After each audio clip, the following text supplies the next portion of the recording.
Welcome to the series, From Lovers to Strangers, The Enemies of Intimacy by Dr. Gerald Mann. Dr. Mann is the senior pastor at the Riverbend Church in Austin, Texas. Let's join Dr. Mann for The Enemies of Intimacy. I'm going to start a series of sermons today, and I don't know how many weeks it's going to go, but I've been wanting to do this a long time. It's just such a gigantic undertaking. But I always do something on marriage and family this time of the year.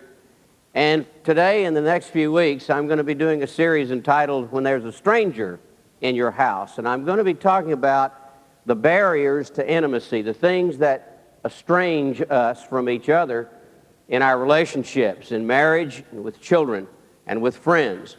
You don't have to be married for this to apply to you.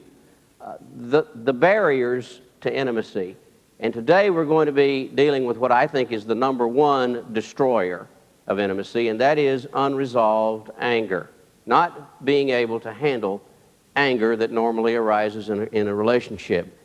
I want to read two verses of Scripture from Genesis, the 2nd chapter, the 24th and 25th verses. This is at the beginning of the creation. God has created humankind, man and woman. And then after he finishes, he says, "Therefore a man leaves his father and his mother and cleaves to his wife, and they become as one flesh. And the man and his wife were both naked, and they were not ashamed." You know, when I was a boy, I don't think that personal relationships were nearly as critical in holding a family together as they are today. If you look at the family as a pyramid, 50 years ago, at the bottom of the pyramid was the institution of marriage. Marriage was something you got into, and it was something you stayed in, and getting divorced was hard. Economically, it was unfeasible. The whole society frowned on it. And so people stayed together even when they were unhappy, for the kids' sake, for the institution's sake. And somewhere way up at the top of this pyramid was personal relationship. Now, what's happened in my lifetime and yours is that the pyramid has been inverted, so that now the most critical issue in a family is the personal relationship between the husband and the wife. Men have asked me for years, what is the best thing I can do for my children? Love their mother. That's the best thing you can do for your children. Women, what's the best thing you can do for your children? Love their father. The pyramid has been inverted. The most critical issue in America, as far as I'm concerned, of all the critical issues, is the issue of intimacy. Without personal, real love, a trusting relationship, you and I never grow into wholeness. The society never grows into wholeness. Do you realize how much of life is based on trust? Without that, without personal relationship, the society falls apart. And that, in my opinion, is the main reason that our society is falling apart, because people don't know how to relate on an intimate basis. So to me, intimacy is the most critical issue of life as far as living from day to day. And yet, I was reading a Gallup poll last week done in 1990, first half of 1990, only 25% of American adults say they have a relationship that is intimately satisfying. 3/4 of all of us do not have satisfying relationships. So I want to deal with the barriers to intimacy. And in this first sermon, first I want to define intimacy. What is intimacy? And then I want to deal with what I think is the number one enemy, which is unresolved anger. Now, in the next sermons, I'm not going to spend time defining intimacy, but I think we need to talk about what intimacy is, because most people mistake it for physical attraction. What is intimacy? There are many definitions. I can give you a lot of long, highbrow stuff, but I'm not going to do that. It's hard to beat the definition of intimacy in the two verses of Genesis that I read a moment ago. There are 4 concepts in those 2 verses. Let me recite the 2 verses for you. A man shall leave his father and his mother. He shall cleave to his wife. The two shall become as one flesh. And the man and the woman were naked and not ashamed. And those 2 verses are the 4 ingredients of real intimacy. First, it's exclusive. You shall leave your father and mother. The commitment to father and mother were the 2 most primal commitments in ancient society. But when you get married, you separate, and you Exchange that primal relationship to mother and father for the primal relationship to your mate. It is the most exclusive commitment there is. Commitment to mate comes before career. It comes before commitment to children. It comes before commitment to anything else. It's exclusive. There is no way to mix it. This great myth we have in our society that you can live with multiple commitments and still have, a primal, intimate relationship is simply not true. The second thing, cleave to his wife.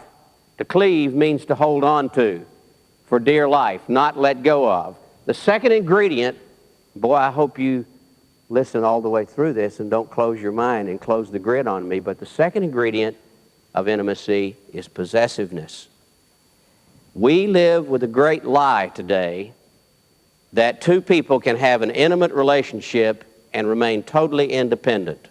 To be intimate with another person is to give yourself to that person. That person owns you. There is a legitimate jealousy. I disagree radically with modern psychology, which says that all jealousy is bad. Jealousy is real. It's a normal human feeling. To be married, to be in an intimate relationship with somebody, is to be possessed by them. I am no longer free. To become intimate means to give up my freedom. The Bible says a husband does not own his own body. His wife owns his body, and the wife's body is not her own. The husband owns the wife's body. And so it is an exclusive relationship. It's a possessive relationship. To give it's not forced, it's freely given. But my wife owns me. In spite of what we say, men, in the locker room, our wives own us, okay? Third ingredient, leave, cleave, they shall become as one flesh. That's progressive. Intimacy is never finished. People who think they can reach this level, this plateau of ultimate love, and it'll stay there, the divorce courts are littered with the bones of that fallacy. Intimacy is never finished.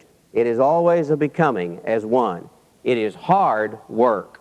Anybody tells you that love happens is either sick or lying. Love does not happen. People do not fall into love. They fall into infatuation. They grow into love. It is hard work.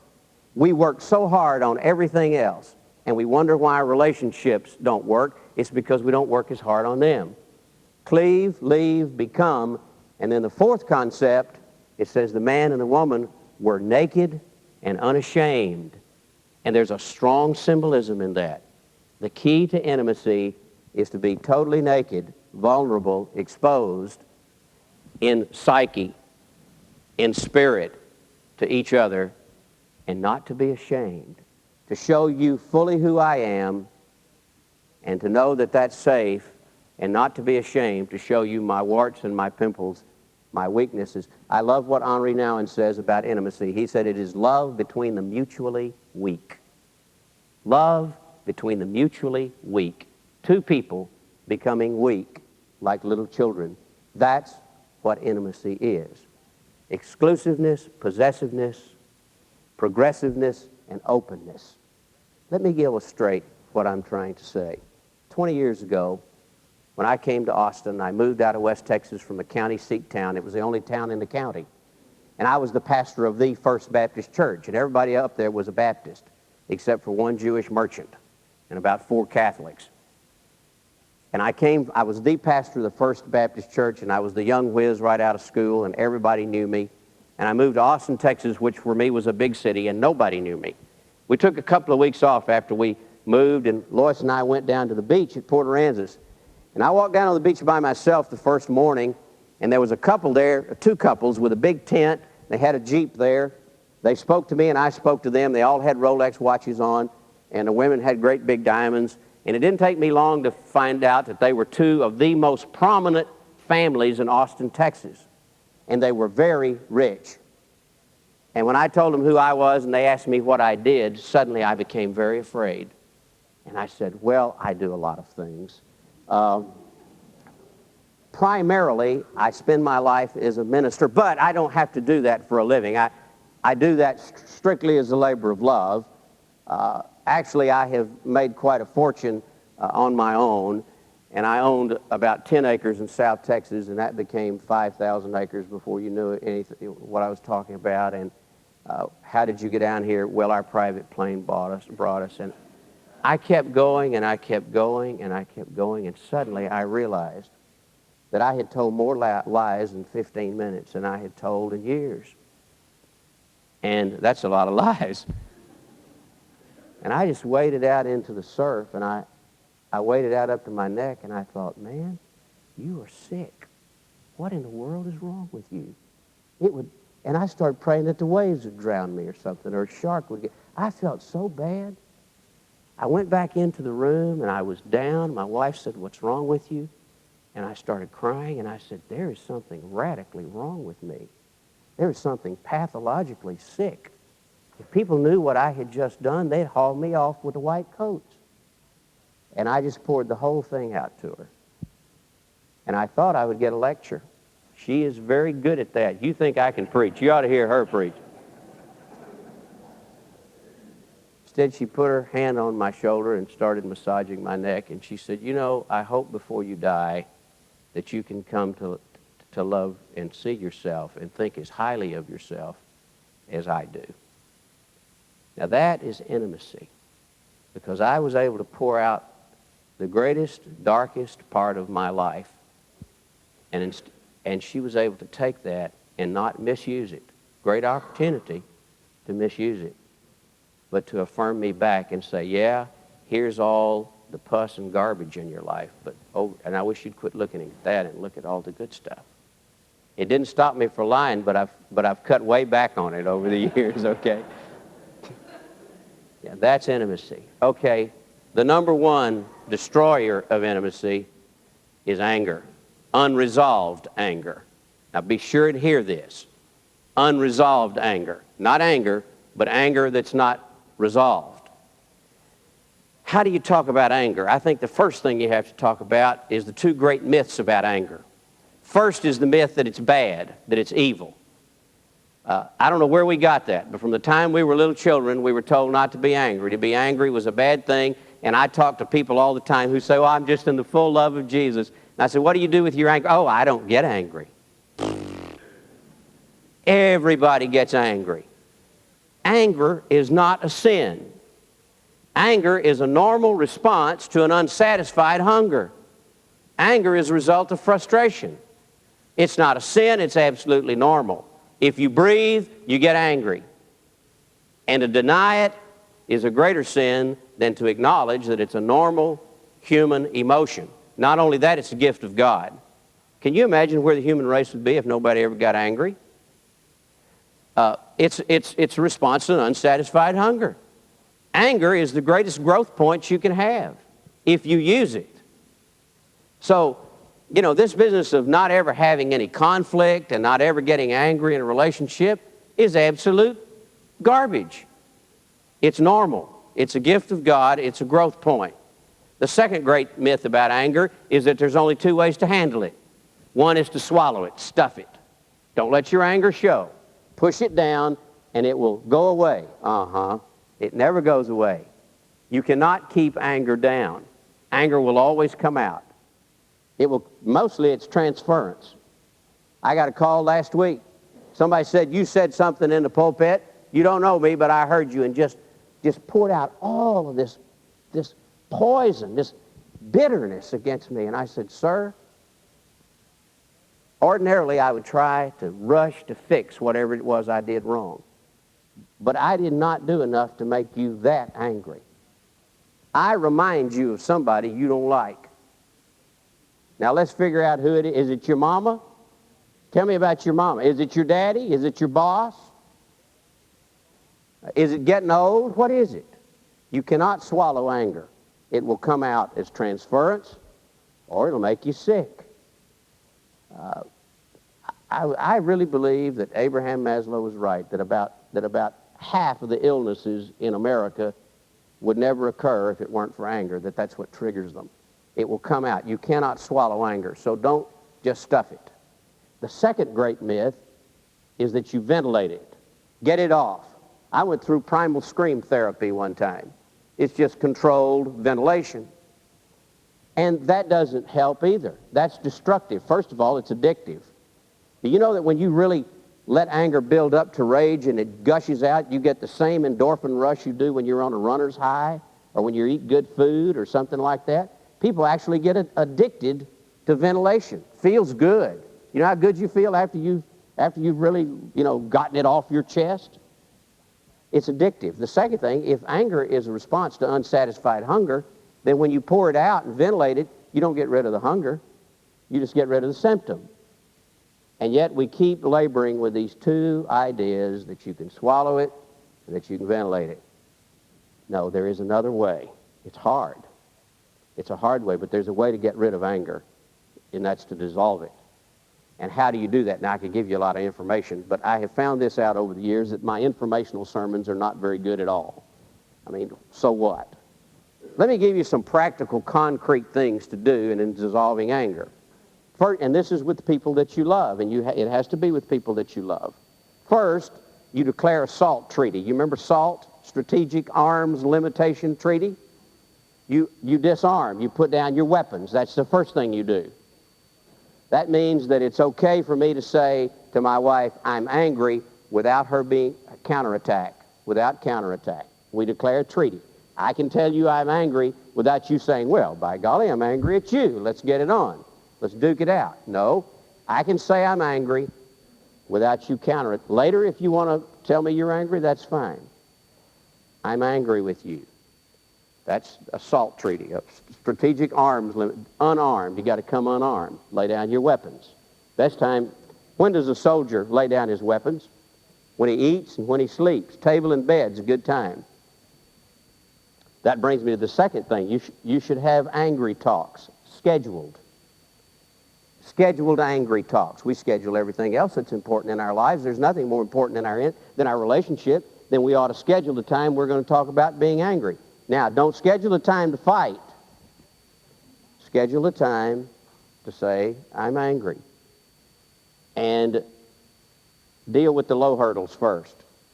I decided I was going to run the hurdles in high school, and I started with the high hurdles, and I never got there. Always start with, don't deal with the big conflicts in your life. Deal with the little ones first.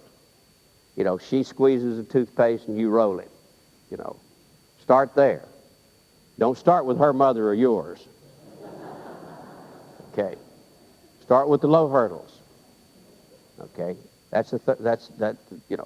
First, disarm. Second, schedule angry talks. Deal with the low hurdles, and also, when you're able, don't do it when you're tired and worn out, okay? Third thing is to take two pledges. First is we'll start and we won't stop. A lot of folks say we're going to resolve our anger and we're going to make a start, and the first 2 or 3 times is so unproductive. First 2 or 3 times Lois and I tried this, we decided we'd never do it again. We felt so bad. But start and don't stop. And the second pledge, and I think the most important, is to invite God into the fight.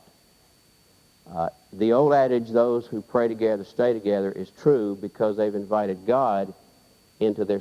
We have been taught as Christians that it's so sinful to be angry, we've never dreamed of inviting God into our conflict. But you can't invite God into the relationship without it doing something to dissolve the anger that's there. And so, those are the practical steps. Now, why do I say invite God? Because I'm a preacher? No. Let me tell you what I really believe. I believe that Jesus Christ is God's declaration that it's safe to love. I don't think you can ever achieve intimacy without first being touched by the love of God in Jesus Christ. I think that's why so many marriages are breaking up. Marriages used to be held together by other things. Now the only thing that holds marriage together is intimacy, is love. And the only thing that brings love to our life is to be touched by a love that's greater than ourselves, namely Jesus Christ. Secular relationships are doomed in our society because it's no longer in to seek God. And I don't care who you are or where you are, and this has to go on all the time. You can't make peace with another person. And to me, make peace is not to declare a truce. It's to achieve a harmony, a relationship. You cannot do that unless you're in touch with God. So let me just say that all of this has been my way of coming down to this one point. The place to start in resolving your conflict is to work on yourself. If you're trying to change somebody else, if you're trying to change reality, most anger comes from trying to change things that you and I have no power to change and no business trying to change. God did not call me to change you. The day I realized that was the most freedom-loving day of my ministry. The day I realized God didn't call me to change Lois was the greatest day in my marriage. God's only called me to do one thing, and that's to submit myself for change. And so that's the fourth step. Don't try to change the world, and don't try to change your mate. Work on yourself. And I frankly don't think there's any way to ever come to intimacy without Christ in the midst of your life. There is a private room where only you and the person you love and Jesus Christ can dwell. So I would say to you this morning that the main barrier to intimacy is unresolved anger, and the main barrier to unresolved anger is that you and I have never come to a place where we say, God, here I am, this is who I am, I confess all my sins to you, and will you accept me? And when you do that, you will find that God comes to meet you in a way that you never dreamed. It's okay to have conflict, it's okay to be angry. But God created you and me for relationships, to be together, to become as one flesh with another person. And that doesn't mean just marriage, I don't think. I think it means all our relationships. And nothing can help us like starting by becoming intimate with God.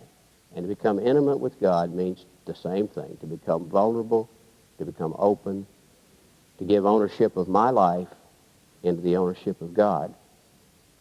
And I don't know how anybody makes it through life without making that fundamental commitment. So that's where I would urge you to start. Those of you who have hard, tension-filled relationships today, I wouldn't go home and start doing all this stuff. I would go home and get by myself somewhere and become intimate with God before I try to become intimate with somebody else. Thank you for joining us for the series, The Enemies of Intimacy.